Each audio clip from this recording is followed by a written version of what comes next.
Hello, everyone. Thank you so much for coming to our webinar today. We're going to talk about heat stress mitigation and look at some new AgWeatherNet mobile tools. Perfect.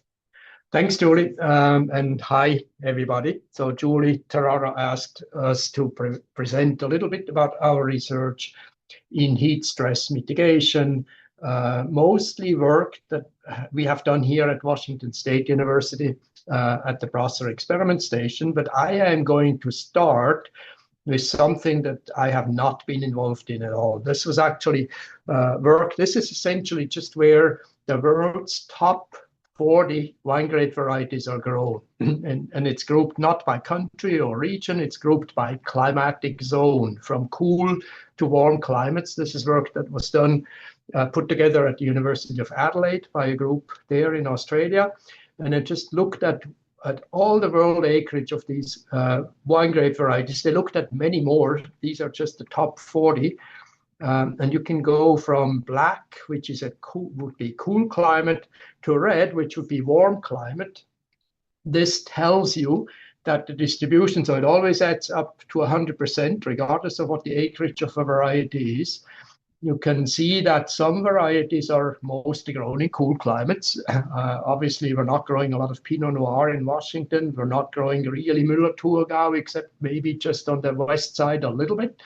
Really cool climate, all the way to varieties like Colombard or Moorwedder on the right-hand side in the red, and those are varieties that are mostly grown in warm or hot climates. This slide essentially tells you that when you look at all the varieties that there are, and there are about 5,000 different varieties worldwide, there's a large variety of choice where you can adapt. So if it gets hotter or in a hotter site, then maybe you're not growing some varieties that are mostly on the left-hand side of this graph. Maybe you're leaning more towards the middle or the right-hand side of the graph. So different varieties are adapted to different climates. You can see that some varieties, if you take Chardonnay, for example, it goes all the way from cool to warm. So it's grown in many different climates. It's quite adaptable. But if you look at Prosecco, in northern Italy, mostly in hot, humid climates and not so well adapted to cool climates. So some varieties are better adapted to different climates, and some just like cool versus warm. So there's a lot of choices that you can make as a grower when you choose varieties to match to your particular site.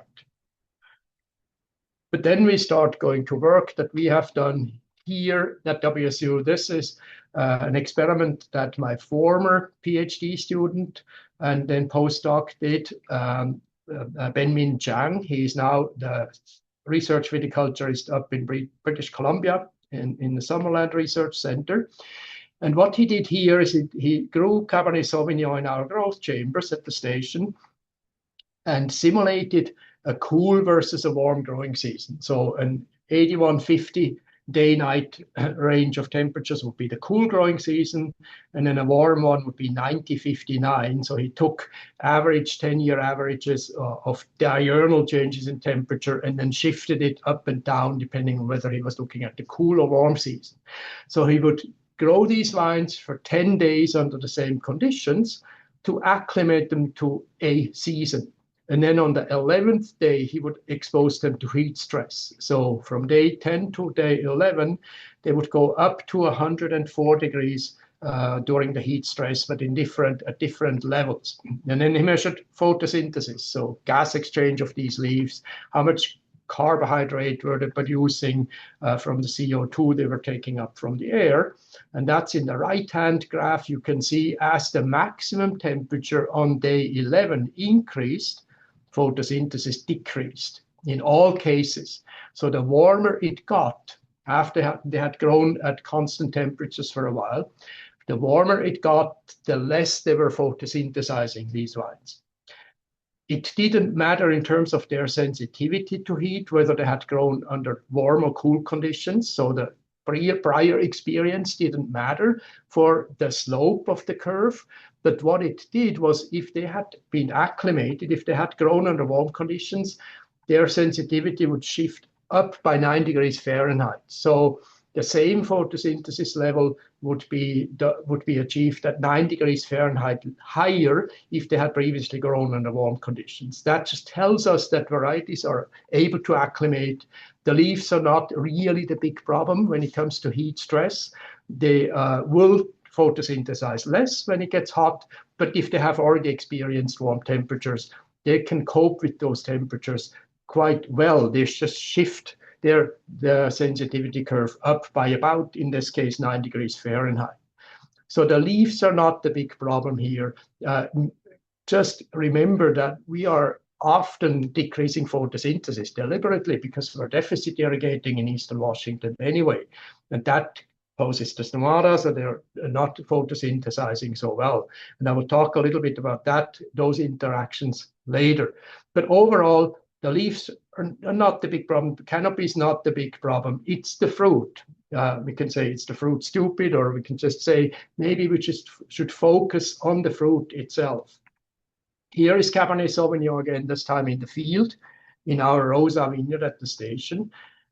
This is back in 2022 when we had this 25-degree heat wave with temperature maximum above 95. So I call that a hot day when it's higher than 95 degrees, the maximum daily temperature. 25 hot days in a row, 2022, and that went from mid-July to early September, and we experienced about a 16-day delay in veraison. It occurred in early September instead of in mid-August. And the way this happens is on the west side of the canopy where the clusters are exposed, and this is really just for exposed clusters that are heat up in the sun. You can see the infrared picture on the top, or near the top right, where the cluster temperature is 180 degrees Fahrenheit when the air temperature is only 75. So a high heating up of sun-exposed clusters in hot air, and they're so sun-exposed, so they're heating up even more. What happens in the clusters is they produce a growth hormone called auxin, if this occurs prior to veraison. And auxin is the seed's ripening inhibitor. So it's a natural ripening inhibitor, and it tells the berry that the seeds are not ready to ripen. So it stalls the ripening process. And this is how we get into this delay of the beginning of ripening. Veraison is delayed on the west side of the canopy. This west side story, you've heard about it before. And you can, of course, mitigate against that using shoot positioning, adapting your leaf removal, timing, and of course the severity of leaf removal. If you have to remove leaves, maybe it's more so on the east side of the canopy than the west side. Here's an example on the top right in this slide. This was leaf removal done in an early morning. On a hot day, it was about 90, 92, 93 degrees that day. So they removed leaves. I saw them removing leaves in the morning, and then by 5 p.m. I went back to that vineyard, and there was a lot of sunburn already on the west side of that canopy. So that is a really good recipe to induce sunburn, is to remove leaves on a hot, bright, sunny day in the morning. If you want to avoid that, remove the leaves or defoliate during a cloudy day, or maybe in the evening, not in the morning. In the future, we are going to look at maybe exploiting this auxin growth regulator story a little bit more. We just got a new grant that the Wine Commission is actually supporting. Julie wrote us a nice support letter for the Specialty Crop Block Grant program. We just got that approved, and it will start later this year, where we're trying to go and spray abscisic acid, ABA, which is a ripening promoter, on the west side of the canopy to speed up ripening, and maybe we can spray auxin on the east side of the canopy to try and synchronize these ripening differences out over time. So this is one experiment we're going to try over the next 3 years. So stay tuned for more information about that. When we go back to whole plants, this is back in the growth chamber again, climate controlled growth chambers. We were trying to simulate a heat wave, a 7-day heat wave, just leading up into veraison. So we took the average 10-year average temperatures, in this case, at that time, they were 84 degrees. High, max temperature, 59, the low at night. And then we irrigated, as a control, irrigated those potted vines so they would have no water stress. So we just replaced all the water that they evaporated, 100% ET. And then we had a heat stress experiment, increasing the temperature by 18 degrees Fahrenheit, 102 degrees high versus 77 low, not unusual in Eastern Washington. And then superimposed on some of those vines a drought treatment where we just irrigated at half the rate of the control. And then we looked at many different things, vine growth, leaf physiology, fruit composition, and so on. And it turns out that the physiology of the leaves is mostly dominated by water, not so much temperature. So we get a difference in leaf water potential. It's not so important what exactly that difference is. We get a difference in gas exchange. On the upper left-hand graphs, you can see stomatal conductance in the left and then photosynthesis in the middle with the treatments. And you can see in well-irrigated plants, heat stress had no effect at all on physiology. When the plants were also water stressed, then heat stress decreased photosynthesis more, but the biggest decrease occurred due to the water stress itself. So that's leaf physiology. In terms of shoot growth, no effect of heat at all. It only depended on water. So the shoots would just stop growing, and you know this when you apply less water. That's why we do deficit irrigation in Washington, to control shoot growth. But they really didn't care about the temperature. Then when we looked at fruit composition, and we did a bunch of gene expressions, things and so on, but let's just look at fruit composition here. That is entirely dominated by temperature. Water deficit had no effect at all, but we had higher Brix, lower TA, lower malic acid, higher pH, with just a 7-day heat wave going into Verizon.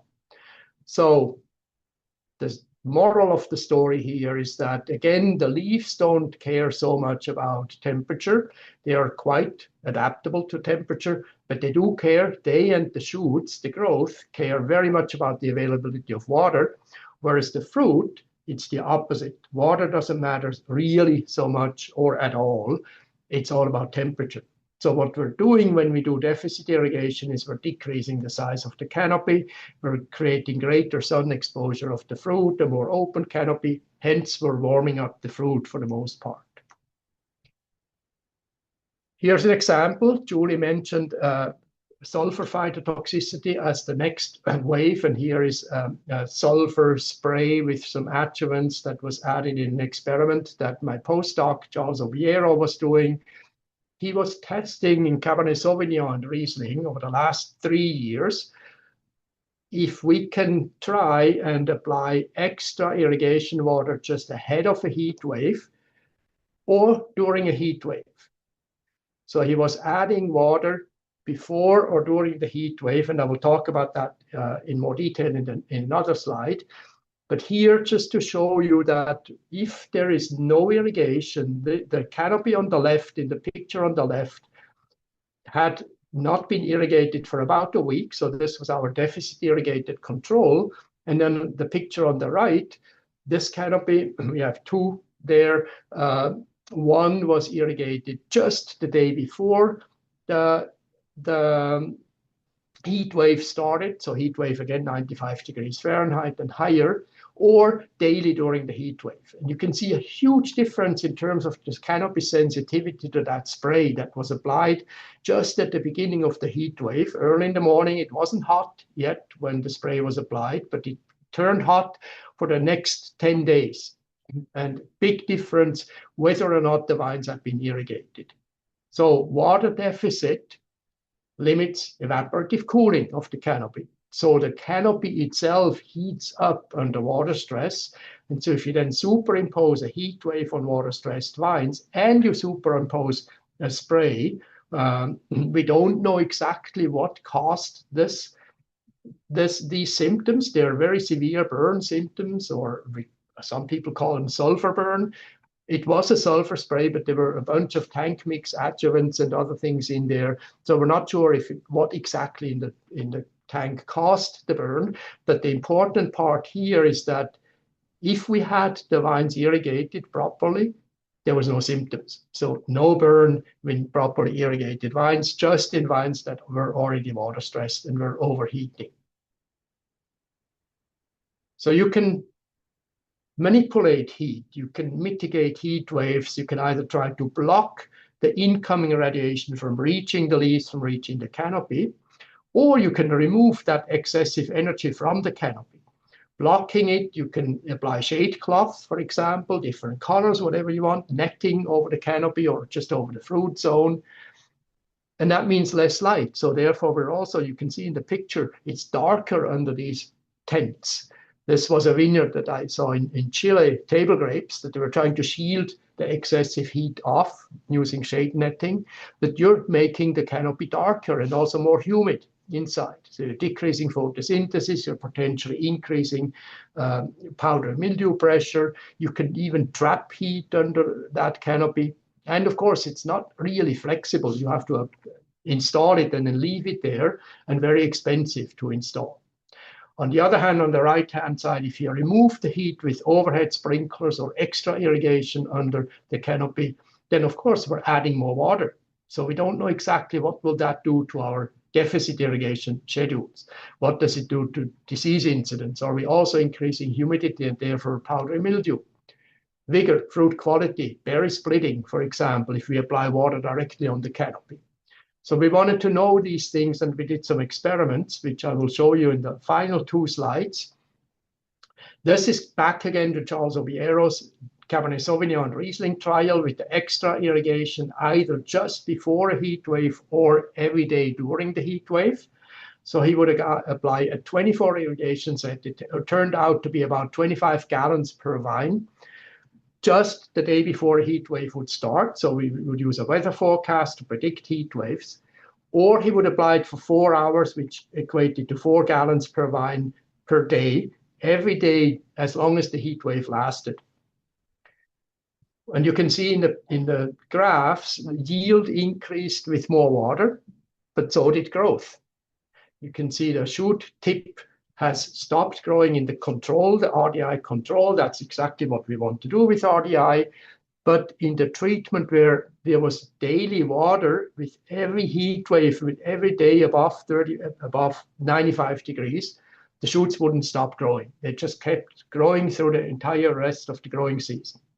So with the daily extra irrigation during these heat waves, we had higher yield, 21% higher in Cab, 13% more in Riesling, mostly because of bigger berries, but not only. There were also some more clusters in the years 2 and 3, and vastly more bunch rot in the Riesling, but also more shoot growth. So the canopy was wetter. There was more water available for growth. And then the fruit composition, surprisingly, was not affected over these 3 years, except for flavanols when we measured phenolics. Flavanols are these sunscreen compounds that grape berries produce to shield sunlight off, and they produce less flavanol with the extra irrigation. But water use, of course, was in the extra irrigation 34% higher with the daily irrigation, and only about 10% higher when we irrigated only once before the first heat wave for 1 day. That, of course, with less water applied, had a smaller effect on all of these things that I showed you before, but also less water use. So extra water works. That's what also prevented this sulfur burn, if you will, or spray burn in that other slide. The extra water works, but it comes at the cost. So it's a trade-off. You're also stimulating growth of both the canopy and the berries. It's not just that you're protecting the vines from heat. So then we tried to use a different approach, and this is Ben Min Chung again, before he left for Canada. He developed a system, this is in a Cabernet Sauvignon vineyard again, at our Rosa vineyard, using misting nozzles installed on a drip tube. And I'm trying to run this video. You can watch the video while I'm talking on the lower right. Attached to the foliage wire, either on the right, on the west side of the canopy, to create a shield of fog over the west side. And then we realized, again, it's not the leaves that we have to worry about, it's the fruit. So we moved the emitters, you can see that in the video, essentially to the level of the drip line and down at the bottom of the canopy. And then you had feedback controls that were turning these solenoid valves on or off.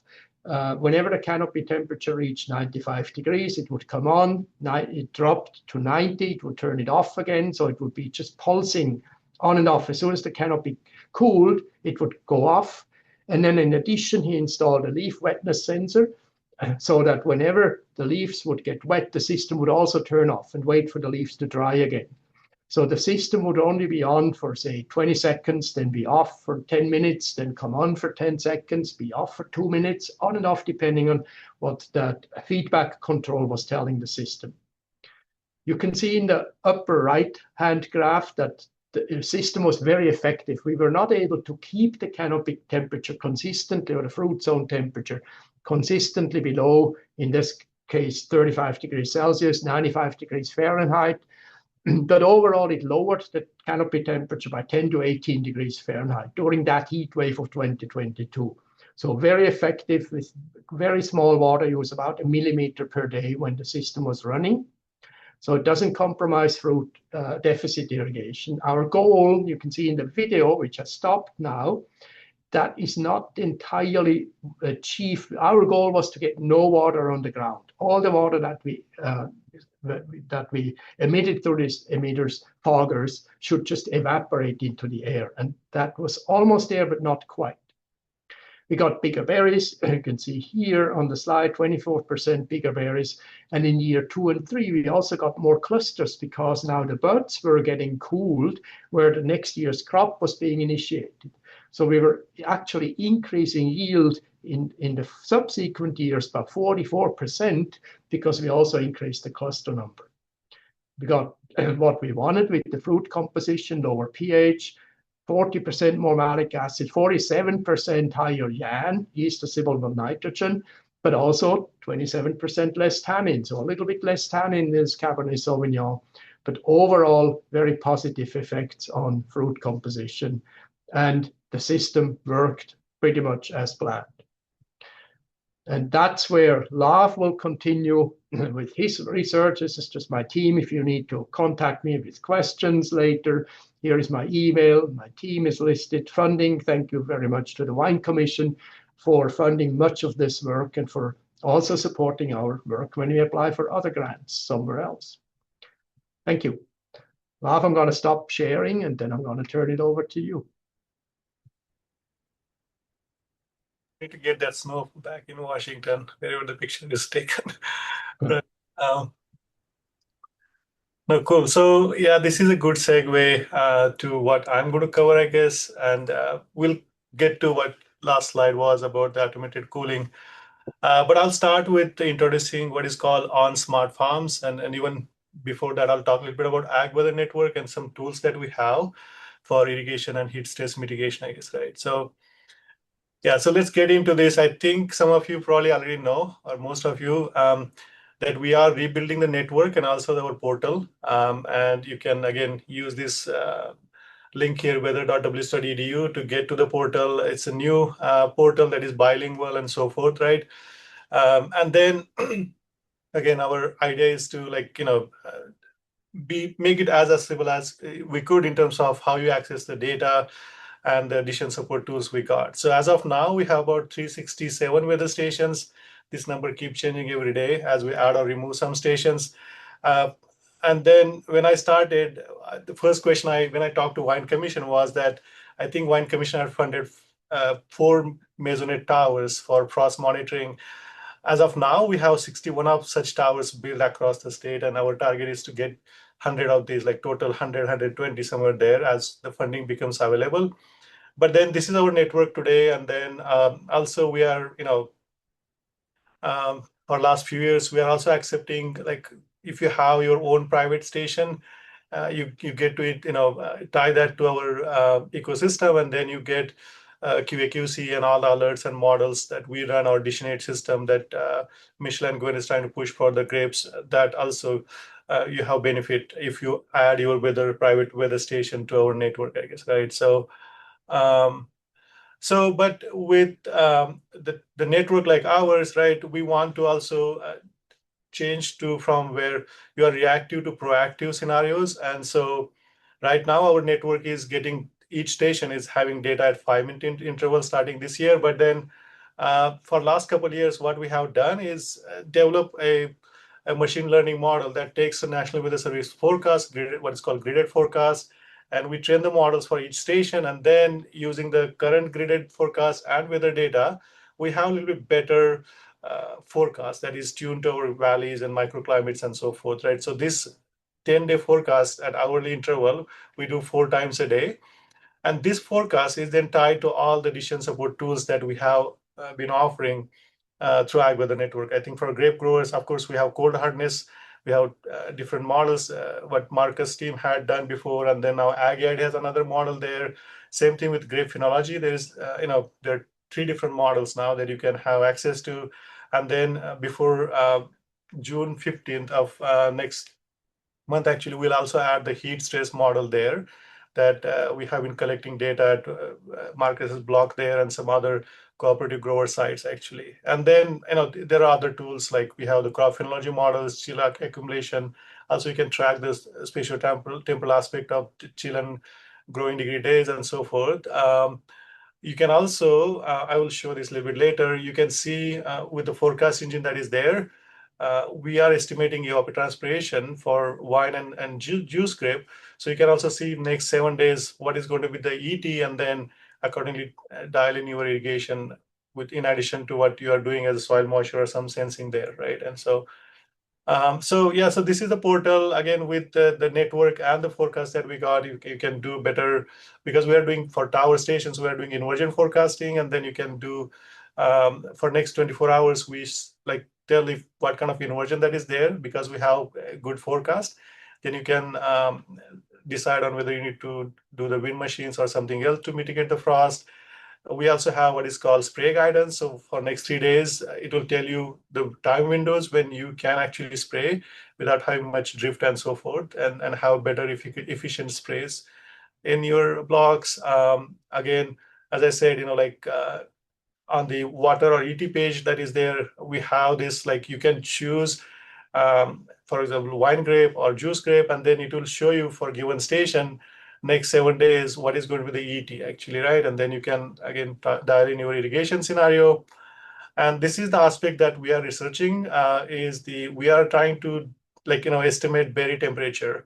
And again, with the weather forecast that we got, we are trying this to the model, and then we can estimate what is the berry temperature at hourly interval for next 7 days, and then decide on the cooling or whatever, however you want to mitigate the heat stress, I guess, right? And so this is the Ag WeatherNet ecosystem, and then I'll talk about smart farms a little bit later. But in terms of other tools that we have been working on, and this is the app that we have released last year, what we call On Crop AI. We started with apples, then last year we added grapes, and then this year we are trying to add berry into this, the blueberries. So again, you can download this app, Android or iOS. What in terms of the grape, what we have is, because for given station that you will select in this app, you can see the forecasted berry temperature. And then last year we didn't have models, so we work with Marcus and team. So to say at what temperature of the berry you will have the stress like high or severe, and that's what you will see as you scroll this panel here. And again, so then you can just plan for next few days what you need to do in terms of mitigation when heat stress is coming and how you can mitigate it, I guess, right? That's one aspect. The other aspect is that you can see down here, hopefully you are seeing my cursor, is that you can also connect this $400 thermal infrared camera. You saw the image from Marcus's presentation. So what this camera does is, we just acquire the image, it's RGB and thermal infrared image, and we use a machine learning model to segment the canopy and the berries, and then get 20%, the worst case scenario, the hottest 20% pixels in the berry cluster, and then show you the berry surface temperature actually. And then it also shows you the canopy temperature. You can also use the app. We also have the feature where you can get the color progression in apples or grapes. again, so we have this operational, and then last year we went to Wine Commission, we got some seed funding, and we had some cooperating growers because we didn't have the data to segment the berries from the, for example, the canopies, and the data that got collected through the crowdsourcing last year helped us to improve this. Also, as you take the image and you are giving us that data of berry temperature, and so we can then use nearest weather station data to improve the AIML model that we are running in the background, actually, right? So this is actually work in progress, but right now you can use it for understanding the heat stress that is coming and also localize heat stress monitoring there. So in terms of the tools, I think other tools, Marcus showed some of this. Of course, with thermal infrared imager, you can get canopy and berry temperature, again, with a spatial aspect that is tied to it. And with the app that we have, if you don't have app, that's also okay. You can get an image and you can see the distribution of the temperature, I guess, right? And then you can decide how you need to mitigate the stress. In terms of other sensors, like Marcus showed, the IRT sensor that was used for automation, it is okay to use that. The problem with IRT sensor, infrared thermometer, is the spatial aspect where we don't know what we are looking in particular. We are pointing the sensor to berries, but it captures the other spatial aspect that we don't know what we are looking, and then that kind of reduces the accuracy of the estimation, the getting the berry temperature. So we compare these two tools with actually the thermistor and all those things. And so last season, and you can see we are like about 12 to 14 degrees hotter on the east side. I think Marcus showed some of this data. And then berry temperature, of course, is about 12 degrees higher than what we have inside the berry that we got from the thermistor, actually, and some of this. So again, you can choose what you want to use. The thermopen that you see here in the middle, this is $80 sensor. The thermal imager is about 400. I think IRT guns are about between $300 or $400 there, I guess, right? So these are some of the tools, of course, that you can use. So let me go back to the smart farms now. And so some of you probably heard this, right? So we have our network, what is called Ag Weather Network, and then we have been ingesting private stations. And then with some of the research that one of my PhD student who is postdoc now, Shrikant Gorti, was doing. So we, like say, okay, we have something here, and how can we let growers use some of this? And that's where the smart farms got introduced. So what it is with the smart farm, what you can do is, if you're like DIY type person, we are again not competing with private vendors. So there you can get the soil plant with the sensors. For heat stress, you can also get thermistors or IRT sensors to get the berry temperature, and hook this to this low cost sensing ecosystem where you have this what is called long range wide area network ecosystem, where you have these end nodes. So each sensor gets connected to this end node. And then importantly, you have one gateway. I will show you a little bit later on this. So this one gateway can talk up like hundreds of sensors actually distributed within your blocks. And then, it can, the gateway scans, about 10-mile radius, depending on the topography and so forth. And then it just gets the data to a cloud that we clean and then tie to all the interface and the models. And all that you need is just one connectivity at the gateway, right? Whereas if you go with some of the private vendors, what you have is for each node, you have to have connectivity of some kind to push data to cloud, I guess. Right? That's the unique thing about this. And again, it's a DIY type scenario. So where you decide what you need and then deploy this, and then AgWeatherNet kind of allows you to venture into smart farming to some extent, I guess, right? So again, and this we actually came last year to Washington Wine Commission, and then we got some support, and then we have two commercial sites actually. Jim Holmes is there, I think, and Kate is also there. So we have one of their site, and then Patrick actually with Two Mountain Wineries, he's also participating in this. And then Marcus's blog at Rosa is another research site. So we have three sites that are there, and so I probably can go back and show you the interface. Maybe I should just do that actually. Let me stop sharing this and then start sharing my actual, oh, sorry.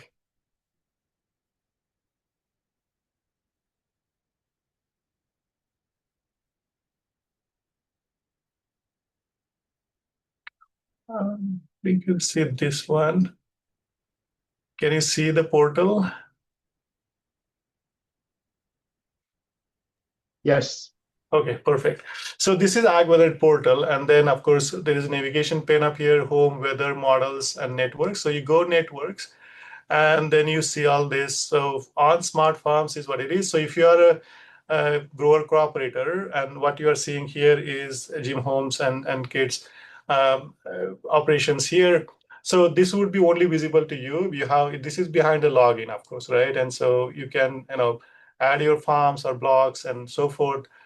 So what you are seeing here is all these blocks that are being instrumented. So we started one. This is the block that is, I'll zoom in later. But then I think Kate has taken additional steps to add like soil moisture probes, for example, in other blocks that you see here, right? And so what we're showing now is if it's blue, that means you have like high moisture level, and then it will turn like green if it's optimal, and then red would be low moisture, something. Just a quick snapshot. And this again coming from some of the tree fruit growers wanting to see something like this, right? So anyway, so that, and so you can, like, I want to just zoom in here. This is our heat stress block that is there. You can just like click on the node there, and we have only one node there. You can see the soil profile, current snapshot of the soil profile up to 48 inch. There's air temperature data there, relative humidity there. And then right now we have the thermistor that is just sitting there. It's not inserted into the bud, or sorry, into the berries, but when it's inserted there, you will also get the berry temperature actually. And then you can go in there. If you click on given node, you can get this view where, I hope you are seeing my screen. We can go 2 weeks back, for example, and see how the air temperature was. And you can then select, for example, some of you are interested in vapor pressure deficit. You can see that if the sensor is installed. Soil moisture probes, you can see that there are like up to 48 inch, and we are just showing like 8 and 16 inch, but you can of course enable any other thing that you want to see there. I will just, yeah, this is just for demonstration. And then of course, when you have the berry temperature sensor, then you can also see that there, I guess, right? Right now it's just showing, and you can see that because this is thermistor that's highly sensitive, you are seeing that actually, right? So again, you can go back to several weeks and see if you're doing irrigation management. You can see the soil moisture profile here as you do irrigation or those changes. You can see scenarios where I think I will go back to the last year to show you the actual data from the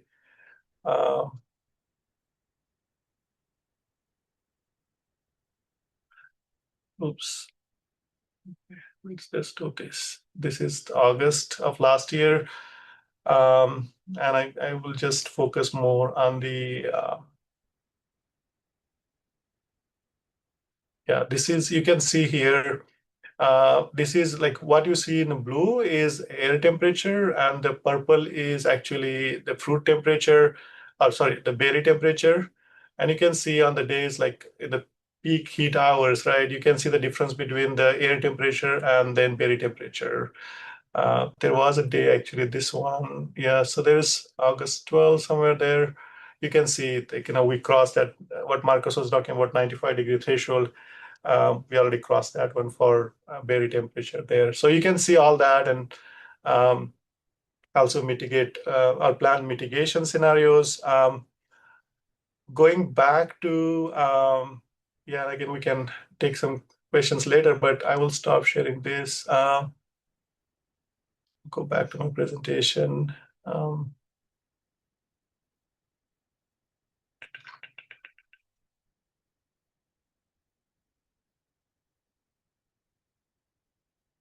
Okay.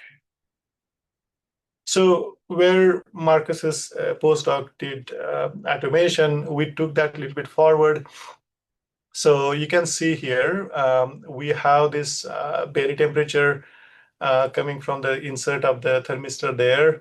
And then also you can see leaf wetness here and IRT and other sensor temperature humidity probes here. So again, we use the same threshold that Marcus spoke of, 95 degree Fahrenheit. And then we use this commercial made in China controller that is LoRaWAN compatible. It's about $400 controller to automate the system actually. And then another student who is now with WCX 3-foot extension, he looked at different fogging and like we have what is called fixed rate system optimized for the modified VSP. So those three treatments is what we're trying to automate actually. And just like Marcus, we have probably video that we can probably play. Oh, sorry. And yeah, so I'll just probably start somewhere here. Yeah, so this is a fixed rate system that has emitters under canopy and also above canopy. You can see there. This is I think the Jane foggers that are there that we used just under canopy. And then another one is DIG corporation ones that we use as well. These are the DIG ones, right? And so this is all automated. Was automated in 24 season actually, and then yeah. So we show that we kind of piloted this, like I said, and we are now trying to migrate some of this to on smart farms where I showed you the platform where you not only monitor, but this season you will be able to do the control also, and we are building the interfaces and backend for this. So wherein like of course you can choose what you want to use. A lot of folks have the Nelson Twig controllers that are there. If you have it there, then it's easy to integrate with ecosystem that we have, or platform we have. And then, of course, this is mild side controller, or this is the drop control, the WiseCon. And we have very good success with both drop and drop control and then Twig in the Smart Apple Orchard. And so we are trying to migrate or integrate this into our on smart farm ecosystem. So then you can get benefit of on smart farms, not only for monitoring, but also managing. And this also will allow you to manage your irrigation systems, drip lines, and so forth, right? So yeah. I think Marcus shared some of these results. I probably will skip some of this, but again, the fogging was more efficient in terms of having less sunburn and so forth compared to the SSCDS and the control. SSCDS, of course, use a lot more water compared to fogging systems, and you can see the GPS here and all that, right? And so again, same thing like what Marcus showed before. The rate is a control here, and on hotter days, you can see using the evaporative cooling or the under canopy cooling, you can, of course, keep the temperature in those thresholds where you're not getting the heat stress there, I guess, right? So yeah. So where I'm going with this, yeah, so I think that's all I had. And so we are going to help each other. I guess the growers will help us, and we'll help AgWeatherNet will help you folks to become smart. I guess we really want to push the on smart farms into the Washington orchards and vineyards and berry farms actually. And yeah, so we have this platform that as of now we are just piloting, and we have 30 some growers participating. We have 18 of the commercial apple orchards. We have 2 vineyard operations, and then we are trying to get some blueberry farms in there. And again, we want to learn from each other and then offer this low-cost DIY option for growers who want to get on the bandwagon of smart farms. And I guess right that one. So with that, again, yeah, I will stop here. Just to close, we also have released what is called App for AgWeather Network, and this is where you can get the ET and it's a very customizable app actually once you download. It's only for Apple iOS system now. Android is still being validated to release. But you can customize the screenshots and what you want to see there. And then also that is the ecosystem. Like in that ecosystem, you can also find other apps that we have released, and you can download those apps through this app actually. So anyway, so with that, Julie, thanks again for having me. And yeah. All right, thank you very much, Lav. Marcus. What we'll do now is I will go through the chat, we'll pull out the questions and direct them to one or both of you. For anybody who's on the webinar, if you have questions, please throw them into the chat and we'll take a look now and run through those. So let's see, we've got a comment. Okay, first one is, with daily or high frequency irrigation, what percentage is lost to evaporation and humidity in the vineyard? Isn't that first gallon lost to evaporation very quickly? I guess I would direct that to Marcus. We don't know, obviously. We have no way of knowing the percentage lost versus the percentage making it into the vine or on the ground or so. We just can't measure that. I'm assuming a large fraction of the water will be lost, but that's precisely the point of cooling, is that you're evaporating water. It's evaporative cooling, so you must evaporate water in order for a cooling effect to occur. We just have no way of actually quantifying that. Great, thank you. Follow-up question to that same one. Have you done any work with alternate root zone irrigation? Alternate root zone, we call it partial root zone drying, so alternate root zone irrigation, I guess.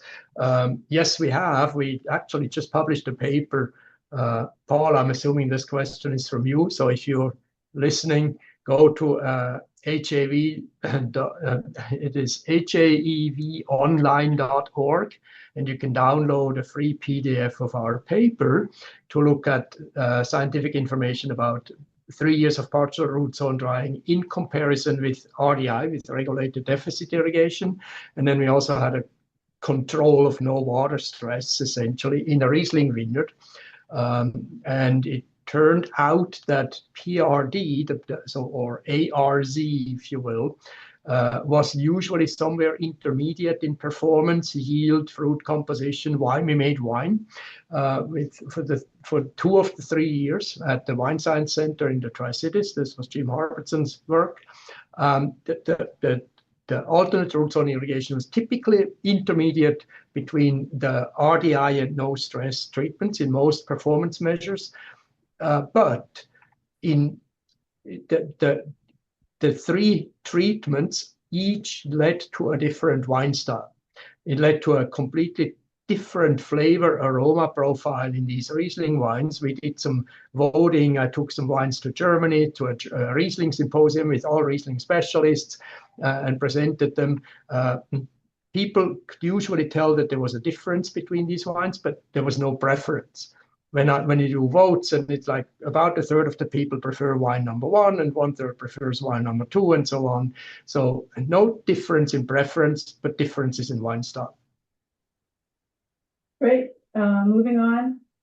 We have a question from Allison. I didn't see any data about fogger flow rates. Do you have any data regarding temperature differential based on volume delivered to the air? I guess this first part of the question is for both Lav and I. We used 1 gallon per hour foggers. There are different foggers that you can use. They go from about half a gallon to 2 gallons. We only played with the 1 in that particular experiment. But remember, this is not really that important. It's important that you evaporate water, not so much the flow rate itself, but you have to evaporate some water to do evaporative cooling. And the system has to be able to turn itself off when that water is not needed. So how much water you actually use throughout the growing season is determined mostly by how often your canopy goes above the whatever threshold you're choosing. We chose 95 degrees Fahrenheit. And how quickly you can bring it back down to roughly 90 in our case. So it's a question of system effectiveness, but it's mostly a question of number of heat days in a year. And the system will only be on for a little bit, and then not on for 10 minutes, 20 minutes, whatever, hours sometimes, and then come on for a few seconds again. So you're really not using that much water with these foggers. I don't have the numbers with me. Ben Min calculated roughly how much water we used. I don't have those numbers here right now. We did not look at cooling based on volume of water applied. That was not the goal here. The goal was just to see, can we actually cool the canopy down just simply with foggers of water? And you saw the numbers. On average, it was between 10 and 18 degrees Fahrenheit cooling effectiveness in our system. Lav, I don't know if you have updated numbers with your newer version of the system. Yeah, I think in our case, and Marcus, it was like about 11 degrees difference from the control there. But again, going to that point where you were saying, Marcus, right? So like making system on and off, that is the key, I guess, right? And then in terms of automation, we are realizing it's another challenge that is in apple and also grapes and probably blueberries as well. If you want to do like, because you want to conserve the water and apply when or cool when you need, I guess, right?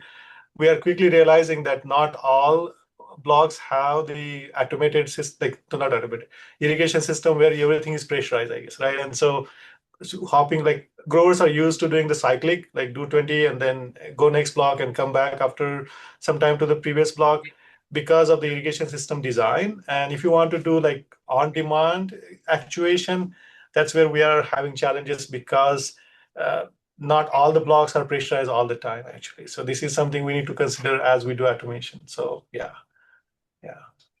Great, thank you. Lav, I believe this one is for you as well. How do you calculate your KC values, and is your ET based on grass or another value?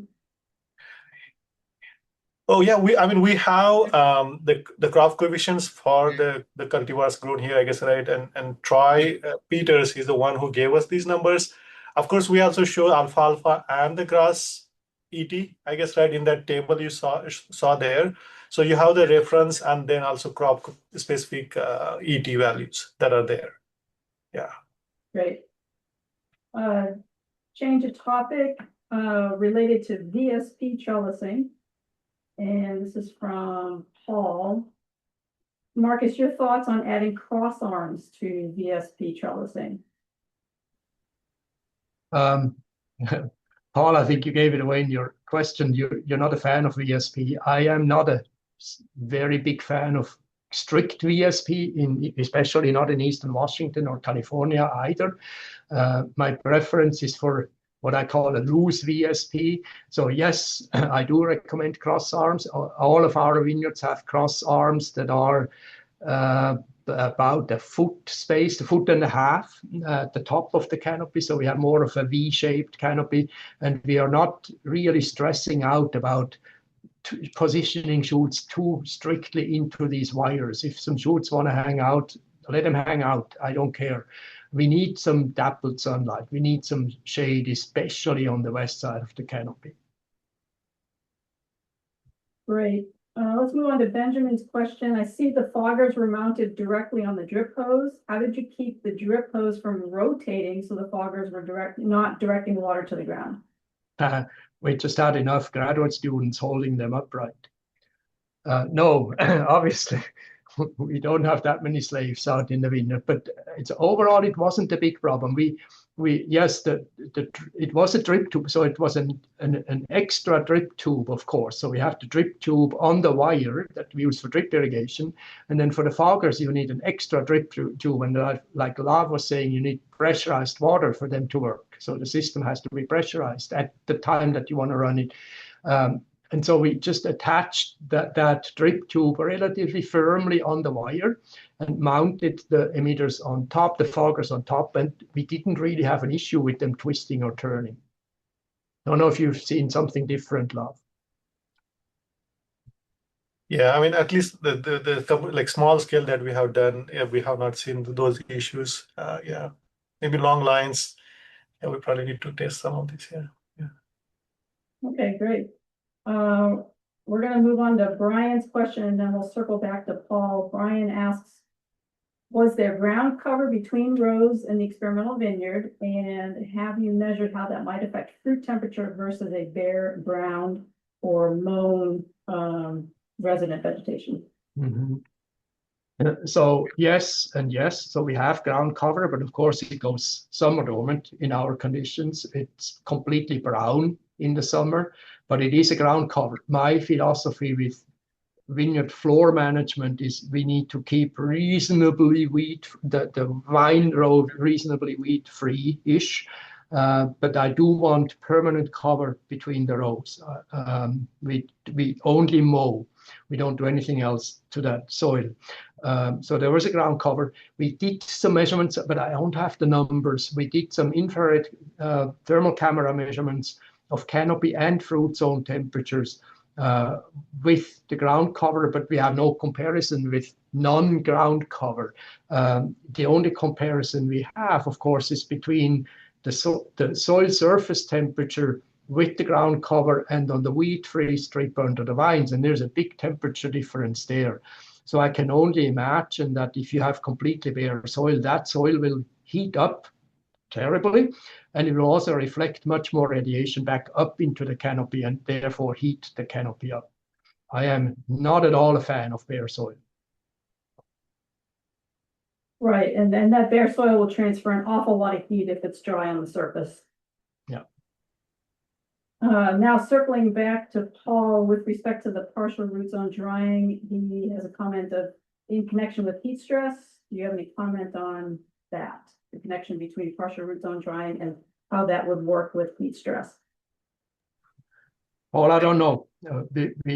We did not look at that. So there's only so many treatments we can try, and this was not one of them. We did not look at period. I mean, yes, we ran this experiment for 3 years, and there were heat waves in between, but we did not specifically look at whether partial root zone drying would have changed anything to do with heat stress in the vines themselves. But we did notice that with PRE, there was more fruit sun exposure overall than with the no stress treatment, but not as much as with regulated deficit irrigation. Great. That looks like that was the last question put into the chat. Lav, Marcus, thank you so much for your time and your expertise.